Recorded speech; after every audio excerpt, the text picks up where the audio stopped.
காணுங்கள். ஸோ சதவீதம் டாபிக்லேருந்து ஒரு சமயம் எடுத்துகிட்டு இருக்கோம் பாருங்க. ஒரு பழ வியாபாரியிடம் இருந்த பழங்களில் 40% விற்றுவிட்டது. மீதி 420 பழங்கள் இருந்தால் அவர் வைத்திருந்த மொத்த பழங்கள் எத்தனை? ஓகேங்களா. ஸோ பார்த்தீங்க அப்படின்னா மொத்த பழங்களை நம்ம 100%ன்னு வச்சுக்கலாம். ஓகேங்களா.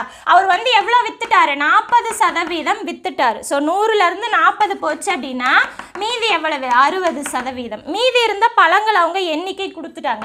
எவ்வளவு? 420.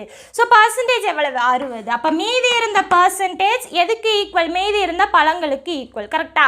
ஸோ இப்போ இதில் இருந்து 100% கொண்டு வந்துட்டா போதும். பாருங்க, 6ஆல் 2 சைடுமே நம்ம டிவைட் பண்ணோம் அப்படின்னா நமக்கு 10% கிடைச்சிடும். பாருங்க, அடிச்சோம் அப்படின்னா 10% ஈக்குவல் டு 70ன்னு கிடைக்கும். இதுலேருந்து நம்ம 100 ஈஸியாக கொண்டு வந்துக்கலாம்.